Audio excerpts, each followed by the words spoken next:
이번 주간에는 여호수아 전장을 우리가 통독하겠습니다. 모세오경을 지나 여호수아서에 들어가는 이 과정은 우리들의 신앙의 여정 속에서 성화의 과정에 해당됩니다. 하나님께서는 저와 여러분을 예수 그리스도의 보혈을 통해서 하나님의 자녀 삼으시고 거룩한 백성을 삼으셨습니다. 그렇다고 한다면 이 땅에 사는 동안에 우리의 삶의 의미는 너무나 소중하겠지요. 우리 성화의 과정, 신앙생활의 영적 전쟁이라고 볼 때에 그 전략은 거룩입니다. 우리의 삶 속에서 예수님이 구원적 손길을 베푸시는 주님으로 우리에게 나타나실 때는 예수님 우리의 주인이 되십니다. 그것을 전쟁이라는 제목으로 만들었을 때는 그 전쟁의 주관자가 하나님이시다 그 말입니다. 자, 그런데 이 치열한 전쟁에 두 개의 전선이 있습니다. 첫 번째가 내부의 죄성입니다. 두 번째가 외부의 악의 세력입니다. 외부의 적들은 물질 만능주의라든지 세속적 가치관을 들 수 있겠고요. 우리 내부의 적들은 탐욕이라든지 음란이라든지 특히 오늘 여호수아에서 나오는 교만이라고 할 수 있습니다. 그런데 오늘 아간의 사건 그리고 아이성 전투의 실패 사건이 연결되어 있습니다. 아이성 전투에서 실패한 가장 근본적인 원인이요, 여리고성 전투 이후에 이스라엘의 교만이었습니다.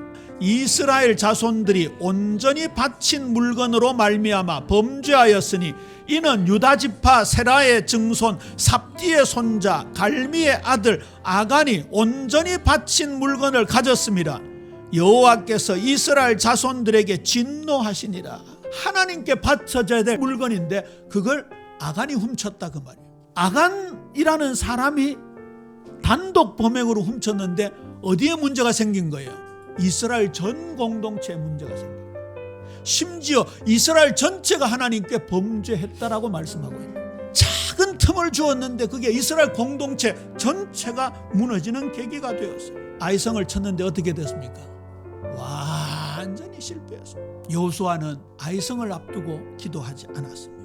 우리의 삶의 여정, 신앙의 여정, 우리의 성화의 과정 속에 우리 주님 예수님이 주인이 되시고 그 주인으로 섬기지 못하는 것, 나의 작은 죄악까지 하나라도 주님 앞에 엎드려 회개하고 용서를 구해야 하는데 그 기도가 사라졌던 거지. 우리 예비 사랑하는 성도님들은 내 힘 믿지 말고 하나님께 기도하는 기도의 용사들 되어지게 되기를 주님의 이름으로 축원합니다. 여호수아서는 가나안 정복의 전쟁 역사라고 했는데 네 가지의 전쟁에서 승리한 비결을 우리가 살펴봐야 되겠죠. 말씀을 순종할 때였습니다. 내 생각을 내리고 철저하게 하나님 앞에 엎드릴 때, 순종할 때 여리고는 무너졌습니다. 아이성과 전투를 다시 벌이도록 하나님은 허락하십니다. 기브온 전투가 등장합니다. 그게 유명한 태양과 달이 멈추는 사건이었습니다. 여호수아가 아이성의 실패 경험을 바탕으로 이제는 하나님께 무릎 꿇어 기도합니다.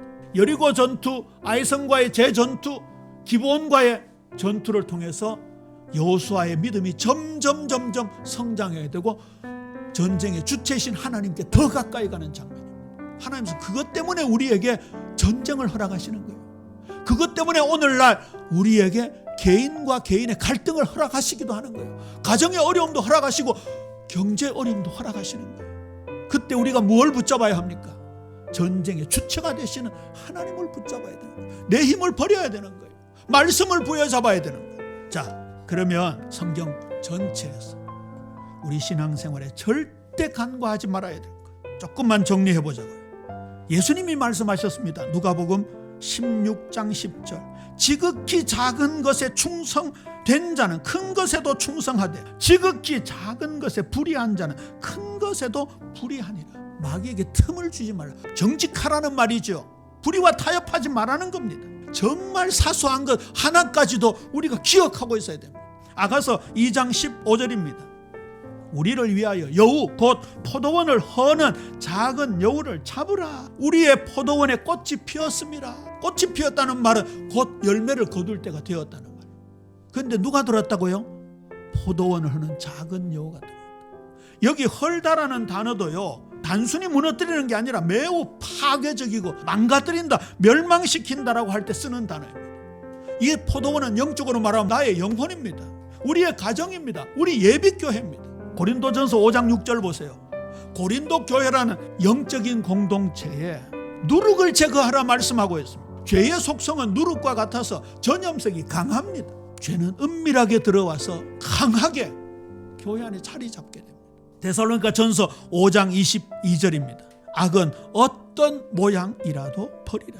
죄 자체뿐만 아니라 남들에게 죄처럼 보일 수 있는 소지까지도 버려라. 이런 강한 뜻입니다. 그래서 우리가 성령 충만이라는 게 필요하고 하나님 나라에 지배받는 이게 너무너무 중요한 거예요. 자, 그래서 결론입니다. 승리하신 예수님과 함께 걷는 여정이 되어야 된다. 죄의 본성을 이기는 능력은 거기에서부터 비롯되는 것입니다. 그래서 다시 엎드리겠습니다. 내 이름으로 일컫는 내 백성이 그들의 악한 길에서 떠나 스스로 낮추고 기도하여 내 얼굴을 찾으면 내가 하늘에서 듣고 그들의 죄를 사하고 그들의 땅을 고칠지라. 여리고를 하나님이 무너뜨리셨는데 이스라엘은 내가 무너뜨린 줄로 생각했습니다. 교만이 싹텄습니다. 아이성에서 대패하게 되는 원인이 되었습니다. 그래서 다시 엎드리겠습니다. 우리 하나님 앞에 겸손해야 할 것입니다. 다시 거룩해지겠습니다. 고린도후서 7장 1절입니다. 그런즉 사랑하는 자들아, 이 약속을 가진 우리는 하나님을 두려워하는 가운데 거룩함을 온전히 이루어 육과 영의 온갖 더러운 것에서 자신을 깨끗하게 하라. 성결을 가리킵니다. 다시 하나님의 주권을 인정하겠습니다. 내 삶의 주관자이신 하나님의 통치를 인정합니다. 믿습니다. 주권신앙입니다. 하나님의 통치를 내 삶의 전 영역으로 확장해가는 나의 남은 여정을 통해 하나님 영광 받으시옵소서. 우리 예비 사랑하는 성도님들의 삶의 여정이 성화 구원의 아름다운 여정이요, 영적 전쟁에서 승리하는 남은 여생 되어지게 되기를 주님의 이름으로 축원합니다.